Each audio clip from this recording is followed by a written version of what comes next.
家好，欢迎收看洛杉矶华人资讯网，我是主持人 Irene。今天呢，我们要聊的是一项近年来在美国越来越受到关注的近视矫正手术 ICL 晶体植入术。如果您的年纪在21岁到45岁之间，有300到2000度的高中度近视，甚至还有高达400度的散光，又不想动角膜，害怕干眼或者对 LASIK 不感兴趣，那么这一期节目你一定要看。ICL 呢被称为是可逆的近视手术，它和大家熟悉的激光近视手术到底有何不同？恢复期要多久？做完之后真的能看到20/20吗？很多朋友听说ICL 手术会有一个叫光圈效应的，那么这种东西是什么？又该怎么应对？今天呢，非常荣幸我们邀请到了美国 Sharpe Vision 的西雅图诊所的主刀医生 Dr. Sharpe， 他在华人患者和亚洲眼型方面有着丰富的手术经验。我们今天将围绕着适应人群、手术效果、副作用风险、亚洲人群的特殊考量等多个方面给大家详细的解答。Hi, Dr. Sharpe. Thank you for joining us today. Hi, Irene. Thank you for having me. Hi. So we have some questions for you today. We hope you can give us some answers. I'm going to start with the first question, okay? Okay. So what makes EVO ICL different from LASIK, and who is the ideal candidate for this procedure?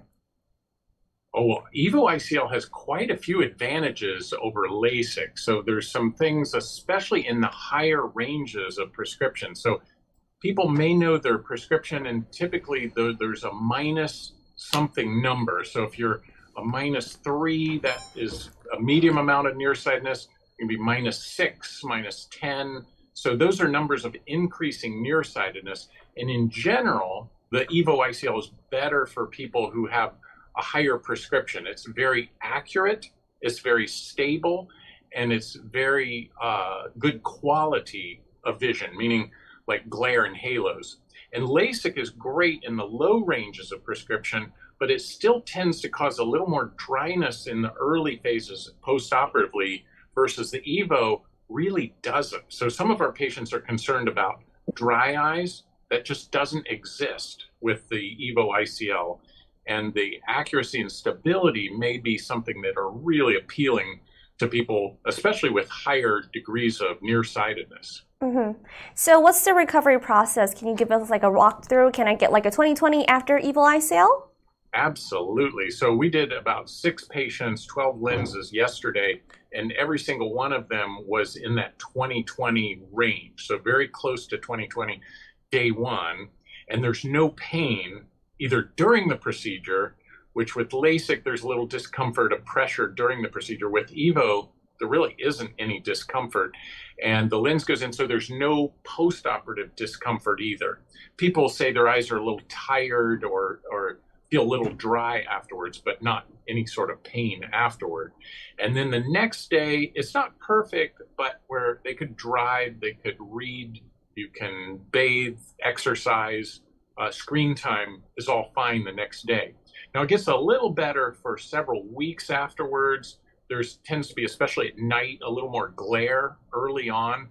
And then our patients will say, oh, it just keeps getting better even 2 weeks to 2 months afterward. So some of the patients are worried that they might get something called a halo effect. It's one of the main concerns after the EVO ICL surgery. So can you explain to us why is there a halo effect and how long does it last?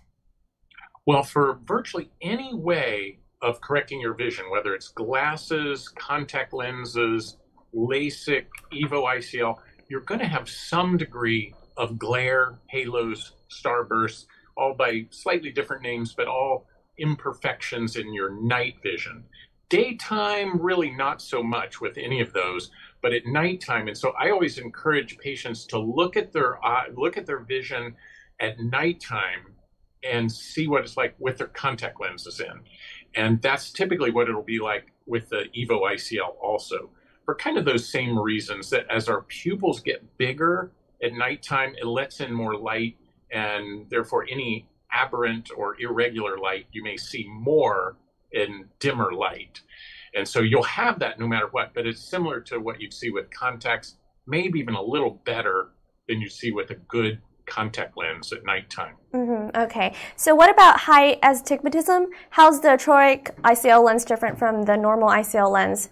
Does this make the surgery process any different? It just slightly. So the EVO ICL, just like regular contact lenses, can be spherical, meaning no correction of astigmatism, or it can correct up to 4 units of astigmatism, which is a pretty high degree, and again, similar to contact lenses. So what we do with the EVO ICL, if you have astigmatism, is we make little reference marks on the eye before the procedure and then align the lens to those marks.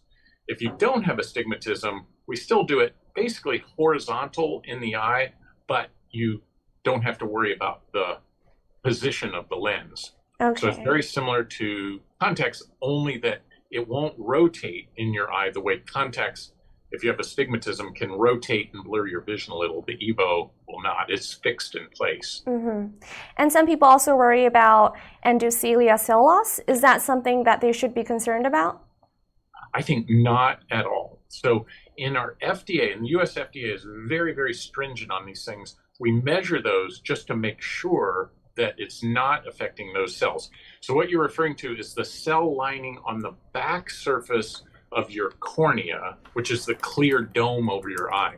So the EVO doesn't touch those cells, but in all lens studies, whether it's for cataracts or otherwise, we always look at those numbers just to make sure it stays the same, and it does, in fact, with the EVO ICL. So in the US, at a recent meeting of surgeons surveyed about 150 surgeons, there were 0 that measured that.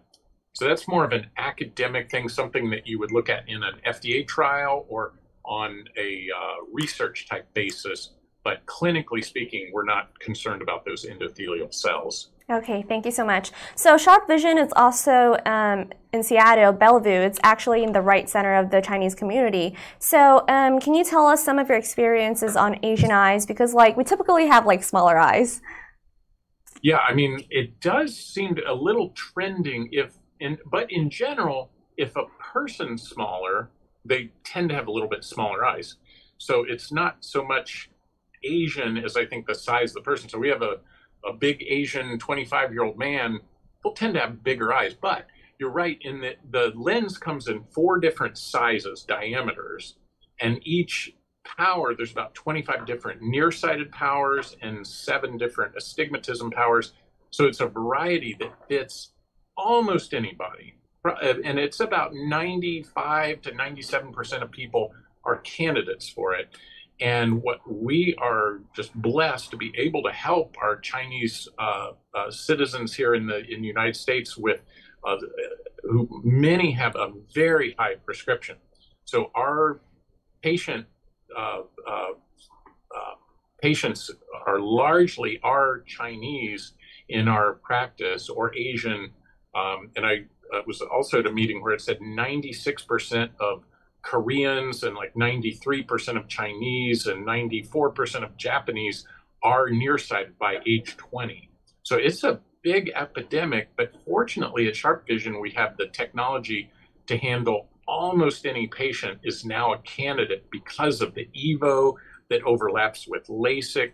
And for our older patients, we do lens exchange replacement surgery. So it's sort of early cataract surgery. So our goal is to help anybody who has glasses, regardless of their age or amount of prescription, help them see clearly and enjoy life seeing without glasses. That sounds really good. So as we mentioned earlier, some people's eyes are just typically smaller. So what happens if the ACD depth is below 3.0 millimeter? Can this person still be a candidate of ICL?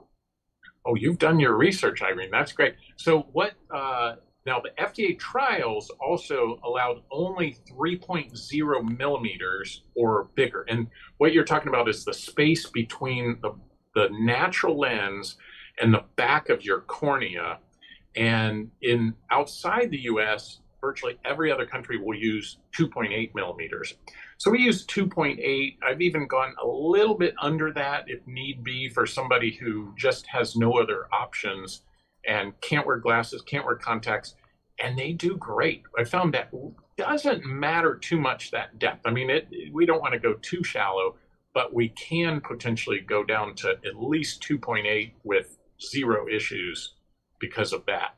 That sounds really good. So that pretty much concludes our questions for the first episode. So thank you so much, Dr. Sharpe. 也感谢医生今天的一个详细讲解啊，也谢谢大家的收看。如果您是近视眼300度以上，也正在寻找比 LASIK 更加适合自己的解决方案，那么 EVO ICL 也许就是您的下一步啊。它适合角膜薄、干眼体质或者是追求可逆手术的人群。当然了，每个人的眼部条件不一样啊，术前的这个精细评估才是决定手术效果的关键。也欢迎大家预约正规医疗机构进行专业的检查，找到最适合自己的视力矫正方案。如果您喜欢今天的内容，别忘了点赞、分享和关注洛杉矶华人资讯网。我们下期节目再见。